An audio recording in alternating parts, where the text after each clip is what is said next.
Yes, I am Anca. I'm not Alexandra. I know that a lot of you were expecting her because she's the rock star of Kai Ventures, but she's stuck in Basel signing very important documents, and here I am.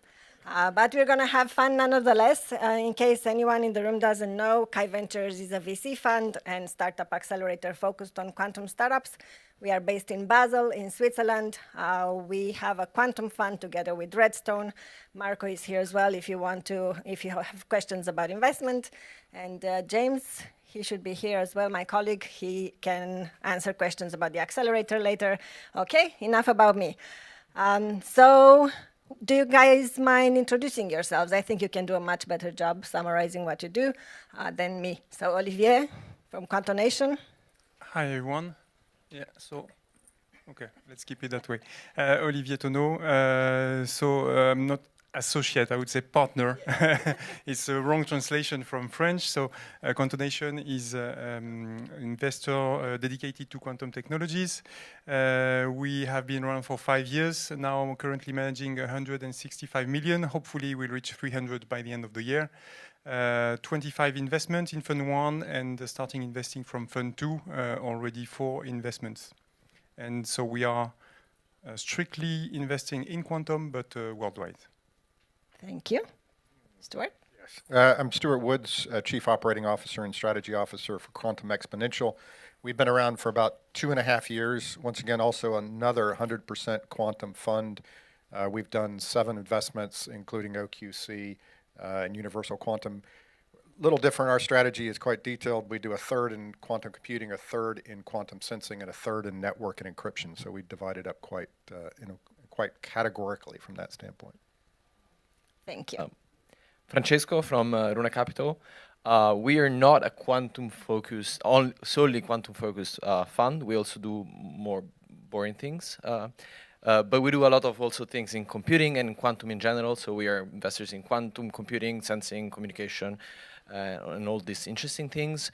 We have invested 3 funds so far, and we're investing from Fund 4. Early stage investors, I would say from seed to Series A. But we like talking technology, so even early on it's fine. We enjoy that, and yeah, that's it. And maybe the first investor in quantum in history with investment in ID Quantique quite a while ago. Yeah, our history in quantum comes from our first investment in ID Quantique. I was not with Runa at the time, but it was also one of the first exits maybe in quantum. But yeah, so we've been investors in ID Quantique, in Pascal, in many companies with actually Quantonation, most of them I would say. So yeah. Thank you very much, Francesco. And Ton? Yeah, thanks, Anca. So my name is Ton van Noordende. I'm the Managing Director of QDNL Participations. We're a quantum dedicated fund. We've only been around for a year, but right now we've 9 portfolio companies building up to 10, so one of the largest quantum portfolio companies in the world. And we're incredibly ambitious and looking to scale right now. So together with my partner, Chet Rigetti, who most of you probably will know, who founded Rigetti Computing, we're now setting up towards a next phase of this fund and hope to accelerate many more companies moving forward. How big is the fund? Right now, the fund is 15 million, 15. Thank you all for introducing yourselves. So today what we are going to talk about mainly is the importance of regulations and geopolitical developments in investments, ethical implications of quantum technology, and investment strategies and outlook, and the influence of investment strategy by developments in AI. I personally believe that Alexandra was quite ambitious when she set up these 3 topics. I think that we can talk about each of them for at least an hour. But I would like to start with the first one. And Francesco, if you can start, this is for you. Can you please share insights on how geographic and geopolitical dynamics influence your investment decisions in quantum startups? Yes, this is a very good question. And so I think it's interesting what's happening in the world right now. We're going back to a world where protectionism it's a bit more important. So I think in general Europe has understood that we can play an important role in quantum. As Runa, we are global investors. We can invest everywhere in the world, but most of our team is in Europe. So as a matter of fact, we are stronger in Europe in terms of network, etc. I would also raise a little flag here because I was talking with the friends from the European Investment Bank before, and we always hear that we lack growth capital in Europe, etc., etc. The question is, what are the exit opportunities that we have in Europe? What happens if we close our market to possible exit opportunities out there? So this is a little flag, but I think in general we're going towards interesting years in terms of development of the ecosystem, also in terms of public contribution. And that's what created sort of Silicon Valley back then. And I think France is at the forefront of this strategy about pushing also with public money the development of the companies. And you see it from the number of companies, hardware companies, but not only that are present in France today. Okay, thank you. So connected to France, Olivier, can you elaborate on how the discussion on the regulations in different parts of the world influences your investment decisions? I think it plays in several dimensions. The first one is, unlike in the digital era, I think people think that Europe actually has a chance to have some regional champions and to keep them in Europe. Now it's not that easy as well, because I mean, giving one example, I was speaking to a Japanese company complaining about not being able to access European market. And of course, because all the public procurement are focused on European companies, which is nice. But at the same time, when you want to go to Japan, then it will be difficult for those European companies to export there. So I think it plays in both ways. The optimistic way is to say we can have some true large leaders and global champions. Now the more pessimistic way is to say that we are going probably to play on a restricted size market because some market will be much more difficult to penetrate. Thank you very much. And Stuart, considering international relations and global technological competition, how do you guide startups in building strategic partnerships and alliances to mitigate geopolitical risks and leverage geopolitical opportunities for growth at the same time? So first of all, everything that we look at from quantum is dual use, right? So that's the first thing you have to realize, and you have to work with your startups to understand what dual use means. The other side is Wassenaar agreement has fallen apart, right? You know, with the conflicts here in Europe, you know, Russia vetoes everything that China doesn't like, right? So the Wassenaar, so now we have, you know, all these nations now trying to legislate what is dual use by foreign policy. So with that said, we really coach startups to focus on NATO and NATO-friendly countries. We make sure that they understand that everything they're getting into potentially is dual use. Now, with that said, you know, broadly, there are large quantum organizations to help. QEDC in the States, QUIC here in Europe, UK Quantum, QStar in Japan. So a lot of Quantum Sydney. So a lot of countries have individual or regional quantum organizations to help guide that. So we certainly engage them in those relationships. Thank you. And Ton, now for you, in what ways do you advise startups to address geopolitical challenges and regulatory hurdles that may impact their market access and growth potential in different parts of the world? Well, let me start by saying that I'd rather not advise that, right? I'd rather we not have to do this at all in the first place. And maybe just remark to the previous speakers in terms of what we should do or not do in Europe. I firmly believe that we should not try to replicate what exists in Silicon Valley. It's never going to work. We don't have the economic resources. We don't have the background, the talent. Or the context. The scale of the economy there. It's totally different, right? So that's also why we have a differentiated strategy in looking at quantum companies here based in Europe and primarily in the Netherlands. But, you know, back to the regulatory hurdles, you know, I would even say we invest ultra early, sometimes even pre-incorporation. I think one of the companies actually is in the room. where we deployed an initial ticket before the ink was dry and the IP agreements were signed. We're comfortable with that because we understand the technology and we have an expert view on what's going on in the system. And then in the beginning, we try to guide the companies through some of the major hurdles that we see coming up. One is, of course, that every nation state right now has their own regulatory compliance and investment checks that need to be done up front. So I would say investment screening is part of that. And the other part is just preparing them to have a ownership table or a cap table of people that actually fit and work with that. And so one of the examples actually that we have had in the past was one portfolio company who had a Canadian co-founder and was working in a specific sensitive technology field. And actually that co-founder, for that reason, could not be on the management board, right? So these are kind of like things that I think, unfortunately, we have to take care of. And we try to support the companies best we can, but luckily there's a lot of examples already in the market now how to navigate and guide through those processes. Okay, thank you. I was at the Quantum World Congress last year, and there was an international forum with a lot of discussions about, mostly led by governments and government representatives. And they talked a lot about regulations to the point where I think that in certain parts of the world it can become a sort of a micromanagement initiative from the government over the quantum industry. And that, of course, the technology is not even ready yet, so it can really have slowed down a lot of things. So what kind of regulations do we need or we do not need from an investor's point of view? You can answer, either of you. I think the clearest. Right? I mean, the U.S. does a blacklist. That's always easy. I mean, having run multiple companies in my career that treaded between dual use and civilian, whether it's high energy lasers or fog gyroscopes or whatever you want to call it. Knowing where and what you can't sell is the easiest for a founder. In this world today, blacklists help a lot. Okay. By the way, we don't do that in the UK. You don't have a blacklist? No. Okay, you just go. Well, no. In the UK, it's a fog. Okay, that's why you said clear. I understand. I get you now. Okay, Olivier.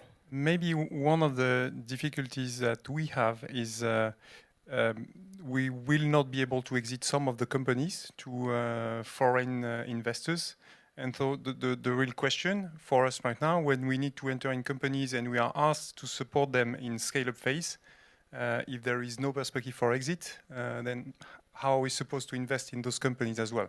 So it's nice to have a bit of protection. It's nice to prevent technologies from going abroad, but you also have to provide the resource in order for the market to function at a smaller scale in Europe. Otherwise, the companies are doomed anyway. And if I can add something, I think in general, every decision that is taken needs to be long term, because starting a company is a long term journey. Starting a company with these cutting edge technologies is an even longer journey. So you want to be sure that whenever you take a decision based also on regulations, that doesn't destroy your company in 3 years' time because they change their mind, right? So it's both in terms of where they can sell, who they can have in cap table, what is the supply chain, because you maybe are building something around your supply chain. All these decisions are decisions that are long term, and you want to be sure that if you take them with today's regulations in mind, they're not going to harm you in the future because they just change their mind too fast. Which is kind of tricky, I guess, because of the constant change of quantum, right? So, yeah, the technology changes quite rapidly, but the regulations should not change based on how technology changes. It's a tricky one. There are also some positive effects. For example, there is a joint working group between the US and Europe to make sure that we have the critical components for quantum technologies available either in Europe or in the US. And I mean, it's of course very important, because if tomorrow China was the only supplier and could cut from one day to another the supply chain, then I mean, we would be in big trouble. So I think there's a part of over control, but there's also a part of seeing more long term and building more sustainable supply chain and environments. Thank you. And Tonneau, what do you think? Well, I mean, Europe's biggest export product has always been, and still is today, is regulatory. You know, that's the thing that that they do, or that we do, I must say. I'm also European, right? But I hope in the future it will be, you know, fundamental technologies like quantum and have a more open access. But I think the reality is today we have to deal with what it is. I think from an investor's perspective, I mean, our fund has a, you know, a 12-year outlook. So that means the investment period has started now. We can wait a couple of years, right? So what we actually really require, and I echo what has been said here, is we require a more long-term strategy that overcomes, you know, a political timeline of, you know, or a quarterly report from a public company that thinks ahead and gives clarity to the companies to proceed. So whether it's on export control, whether or not you want to, you know, proceed and how you want to proceed, I think everything is totally fine, but there needs to be clarity in that process. I think that's the crucial point. Okay, thank you. Yeah, we have 16 years at Kai Ventures, so it's a very, very long term.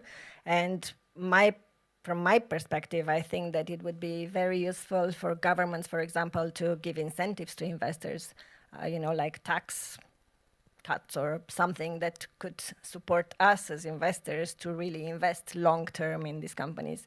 So looking on the positive side, instead of not having regulations that maybe, you know, some incentives or some regulations that can favor growth investments and all this that everybody's saying that Europe is lacking, I think that would be very useful. So yeah, thank you all. Now moving on to the ethical implications, which is a very important topic from my perspective. Ton, let's start with you this one. How do ethical considerations surrounding data privacy, sustainability, anticipation of international norms development, or societal impacts influence your due diligence when evaluating potential investments? That's a very long question. That's a very, very long question. Those are a lot of so topics. How do ethical considerations We're in this influence process right the now diligence? with a potential setup of something else on top of what we have right now as a fund. And, you know, we were asked, what are we going to do? Are we going to create, you know, or which type of regulation will that fund apply to? Where we have like SDR, what is going to be like an Article 6 fund or Article 8 in terms of sustainability? And I think it's getting a little bit out of hand here. Because we're talking about a nascent technology field, in which one thing that we can say it could provide cost efficiency and efficiency on resources and maybe on energy, but I think in this case it's really tough to say anything meaningful about that type of topic specifically. Well, on the data privacy side or other topics related to ethics, I think it's not really our responsibility as investors, but I think that is actually a responsibility for governments to educate, you know, corporations, critical infrastructure, to really think about the applications of the advent of when we'll have some form of meaningful compute that follows up the advanced compute hype that we're seeing right now, right? So I think from that regards, we take it into account, and we look at it we take it into account, but we don't really see that it's right now affecting any of our investment decisions moving forward, to be honest. Okay. Stuart, what do you think? I tend to agree with you. I think, you know, from an ethical standpoint, you know, with regards to screening the companies, it's very difficult, and obviously from a sustainability standpoint, you know, a quantum, you know, dilution refrigerator pulls 27 kilowatts over its lifetime in a year, and you know, a U.S. household uses 11 megawatts, you know, over a year. So, you know, these are numbers that are, you know, they're not orders of magnitude much lower, but, you know, that's really not the point. I think from an ethical standpoint, I think quantum and quantum technologies, and particularly quantum sensors, have the capacity to move point of care and other medical applications to both to the user, to the point of care point, but also have the ability to open up new areas that we haven't seen. So I think at the very least, I think the way we could think about it is broadly, which is what we do, is we look at sensing, quantum sensing, and particularly medical sensing, and we do actually invest in that actively and consider that. Thank you. Olivier, to what extent do you consider ethical guidelines and regulations when making investment decisions in quantum technology companies? Well, so first, we are, as a management company, heavily regulated. So we are regulated by French market authorities. which entail a certain number of obligations. We cannot accept money from everywhere. We need to process anti-money laundering procedures. We need to know every of our investor with some KYC procedure. So that's first level. Second level would be our own investors who can impose some rules on us, and that would be the case for the very large one. EIF, BPI will impose some restriction on not investing in, I don't know, arms or unethical companies. And so that's on the, let's say, more regulatory or constraint side. Now, on the positive side, for Quantonation 1, we have heavily invested in platforms and technology platforms, hardware. And now we think we are coming at a steps where there will be more and more application. We have the machines, they are there. We are starting to use them. And so there will be application. And as Stuart mentioned, applications in, I don't know, medical imaging, for example. So anyway, health, climate take, and quantum has a big role to play in climate. And also new materials, so energy, for example. So it's not something that we can, I mean, formally do or that we can formalize really concretely, but we are going into that direction because I believe that quantum technologies are anyway helping with those ethical considerations. Thank you. And Francesco, what role could academic institutions or industry experts specializing in ethics-related research play when it comes to investment decisions? I think we shouldn't forget that this is not the first disruptive technology that we have, and it's not the first technological revolution that we go through, right? And if you think about the atomic bomb, that is unethical, but then from that research, the nuclear energy came out, and if you look at how France fuels the electricity grid, it's mostly from that, and it's green and harmless and whatever. And the same with semiconductors. DARPA was investing in them to destroy better bridges in Vietnam, but then now everything that we have, it's thanks to that. So I think in general, researchers might be good at providing the positive outlook. Because of course now we think about how we can use quantum technologies to advance in the defense side of things. But of course, as it was being said, there's a lot of amazing things that can be done. And many technologies are dual use. GPS was started like that. I mean, we shouldn't forget that technology is always good. It's the use that it needs to be, and researchers, I think, have this positive, like this ability to look forward and to think to the next generation of usage, not to today. So I think that's where they should be involved. Yeah, I think that. Yeah. Yes. Just adding one thing, it used to be that 5 years ago, defense was a bad word in investment, and it was considered something you don't want to go into. Now, people are reframing it as security. And we need to ensure that our people are safe and that we can defend against any aggression. And suddenly it has become a positive investment sector. That is very interesting that you say that. I read an article recently, a LinkedIn post. I think it was from a writer from Forbes. And the statement was that European investors, this is a wildcard question from me, by the way. European investors do not like to take risks investing in military technology. And also, I went to Cannes to an investment in private markets event, and there was an American investor who made a very strong statement as well about Europe lagging behind America with military investment. I was like, yeah, well, I'm European, I'm sorry, I prefer investing in farming if I have to make a choice between military and farming. But, you know, it is a point that needs to be discussed, and quantum will definitely be used in military. So how do you do your due diligence? Do you take this? Do you even look at this? Like, the main customer of a startup is military, is a army. Does this matter to you, or you just stay positive? I mean, just a very quick thing here. First, every quantum technology is dual use, right? Quantum computers. I completely agree. I mean, there's no debate. So it's like an open source discussion, right? Can it be used for both good and bad? And I mean, you know, we used to think drones were only for filming weddings 5 years ago, right?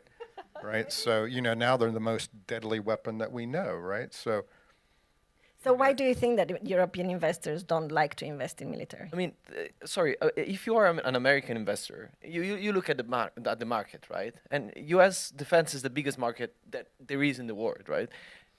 Think about Europe, we don't have common defense. So if I'm an Italian investor that is looking to invest in a company, in an Italian company, then my market is Italian defense. Then probably, yes, maybe France and friendly countries, but still, like, also in terms of market size, it's not comparable, right? well, I think you said it earlier. I mean, GPS came from DARPA, right? Autonomous vehicles came from DARPA, right? So, you know, all that, you know, started off and grew out of that. So here we are. I like that you got annoyed about this, because I also did at the time. Like, there's always this idea that Europe is lagging behind the US, which is kind of annoying because we are doing things differently, right? It's a different market, different industry. Okay, so moving on then. I think you could argue that the U.S. is lagging behind Europe because they've got Trump and there's no Trump over here. Let's not go there, please. I also have an American passport, and I refuse to move back to the US because of the whole Yeah, madness. I do too, and I'm not moving back. Yeah, no. But I'm continuing to vote. Yeah, me too. Okay, good. Very good. Okay. In terms of investment strategies and outlook, and this is an open question to all of you, can you please elaborate on the chances for the quantum technology?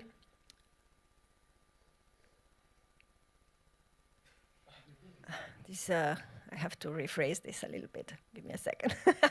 Okay, basically it's about the impact that AI and the rise of AI has changed your views about investment decision in quantum startups. Like, does the fact that AI is really taking off now and there's so much about AI everywhere you turn is AI investment. So does this impact in any way your strategy in investing in quantum, Ton? No, not at all. Okay. I think it has actually merely positive outcomes for our outlook. We are quantum only, so we're not looking at AI specifically. But what we do know is that it's very costly to get these companies up and running and keep them up and running.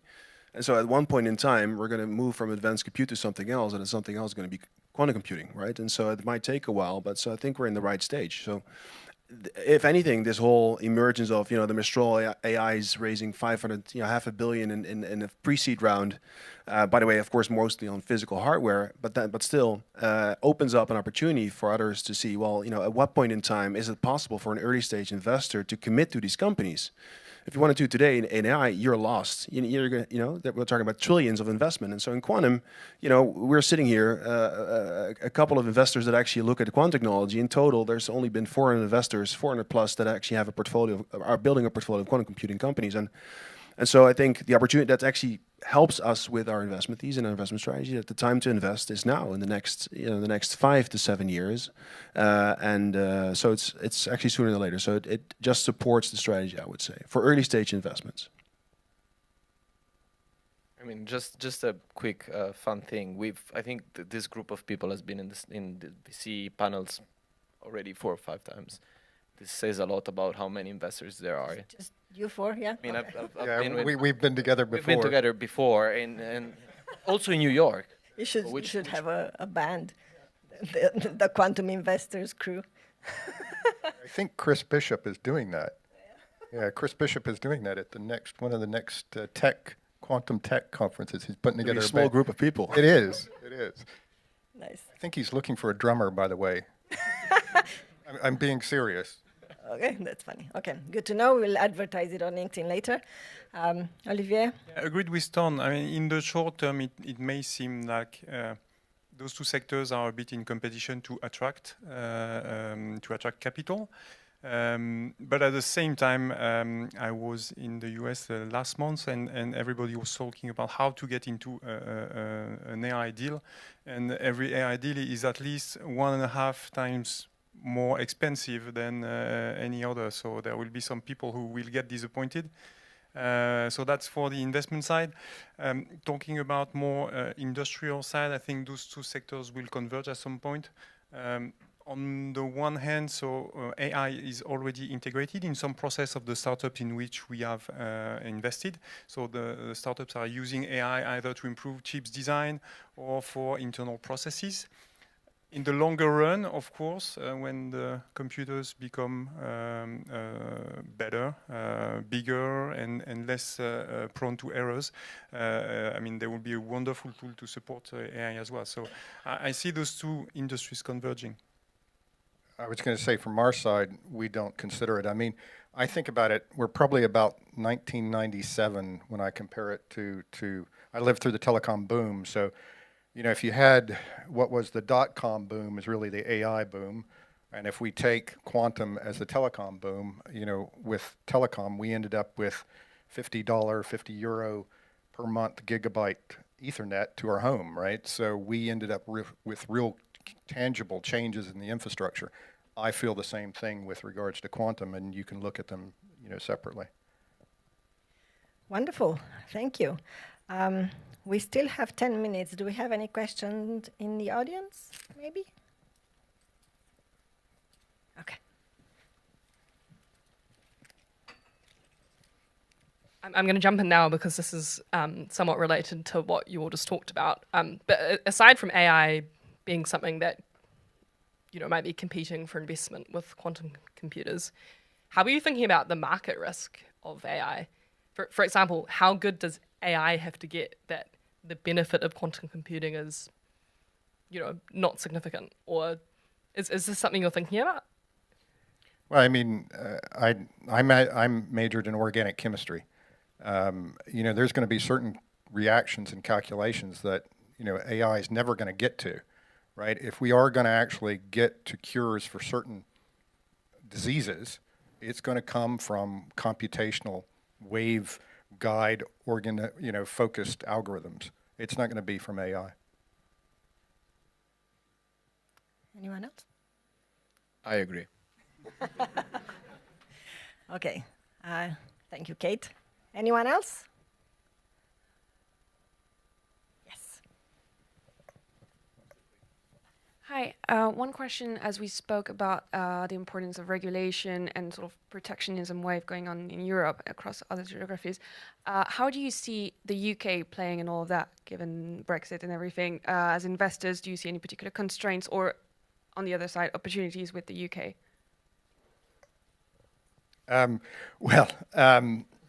So the UK is complicated, right? Not only I was going to say tricky. Foggy, complicated, however you want to get there. I think you know, the strength the UK has is the academic, you know, history and the depth. And you know, part of the problem here is anybody read the budget yesterday from the UK? It was rather flat, right? We still don't have the 2.5 billion allocated from Treasury. We'll see where that ends up. From that standpoint, I think, you know, there's going to continue to be leverage of the academic strengths. I think, you know, what NQCC has done with regards to a test bed, you know, with regards to the best in practices, you know, centers of excellence in the UK. I think, you know, those elements are going to be copied around the world and make a lot of sense. And I think, you know, leading that by looking at ways that things work is probably where it's going to continue to have a play. There needs to be a reform in the financial sector for it to really make a difference from an investment standpoint. So a very concrete example from our portfolio. Our first investment in end of 2018 was in the UK. And the prospect for this company was large public orders in Europe. And that's what the first market that was available to that company. And after Brexit, it was not anymore. So it's been a bit complicated. So what we are seeing is good academics, very lot of nice early stage startups. Now, we would be cautious investing in a UK startup to make sure that they have a market and a product that does not go frontal with this EU regulation, and that they can tackle some markets where, I mean, there is private clients, not only public clients, and that are not impacted by those regulations.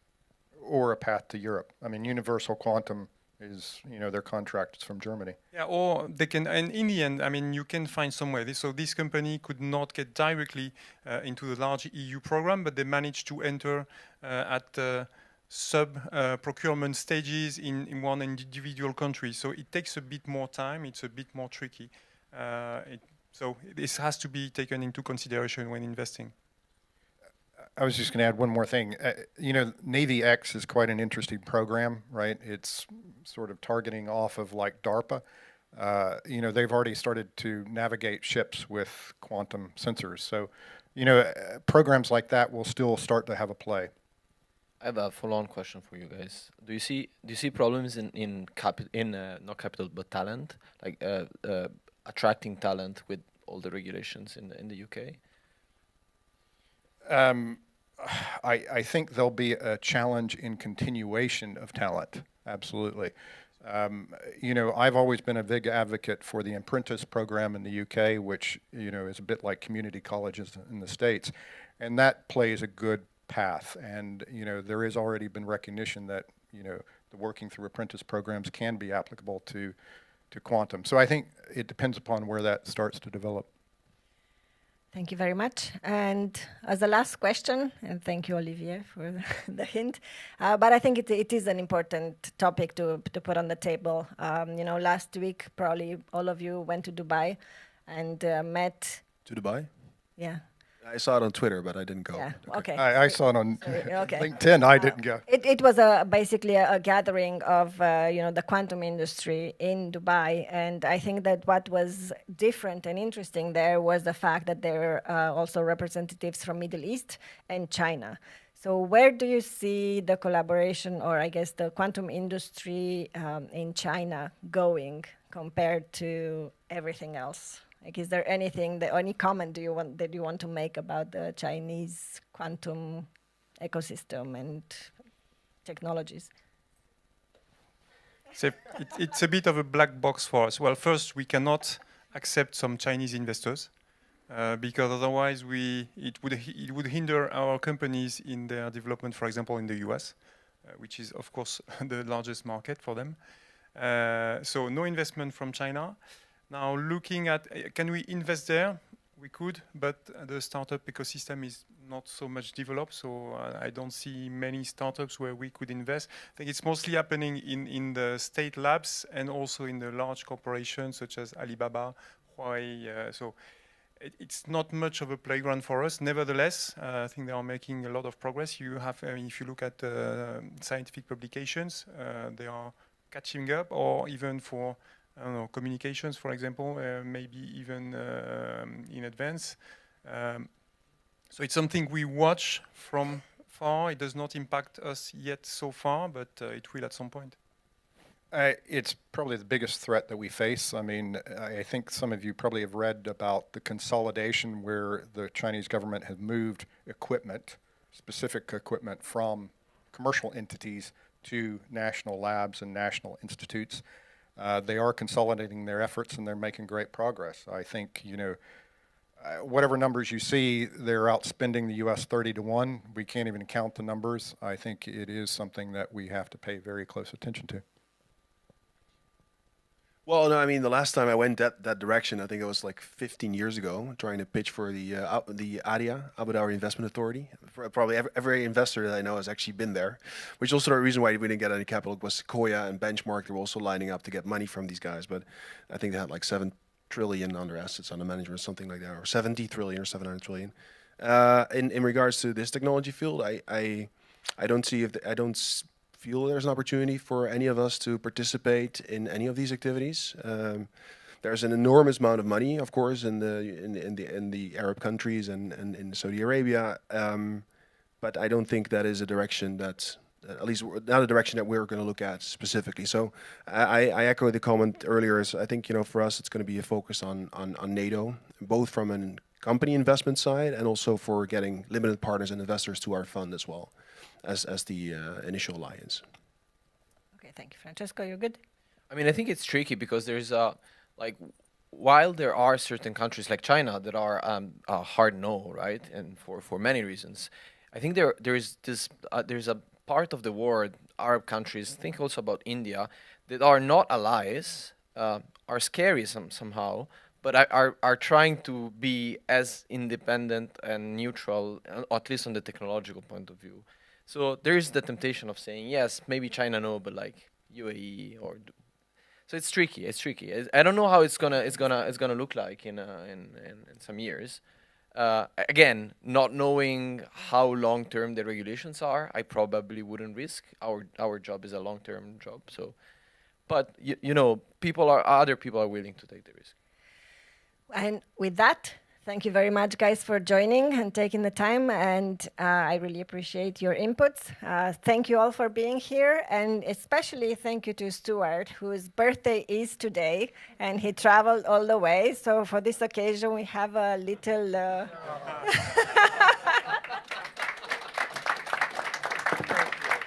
Thank you. You're welcome.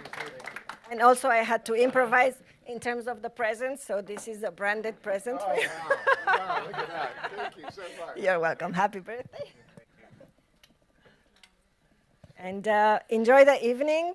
From what I know, Juliette, now we have a photo with, I'm sorry, guys, but we have a photo with the women. And I must say that I've been in the deep tech industry for 14 years now. Ton knows me. We've known each other since forever, it feels like. And it's really amazing for me personally to see that there are so many active women in the quantum industry. It's very inspirational and it's very cool. And yeah, I love it. So on that note, ladies, follow Juliette to take a photo with all the women that are participating here. Guys, you can reshare the photo on your profiles on LinkedIn. And have a wonderful evening. Thank you.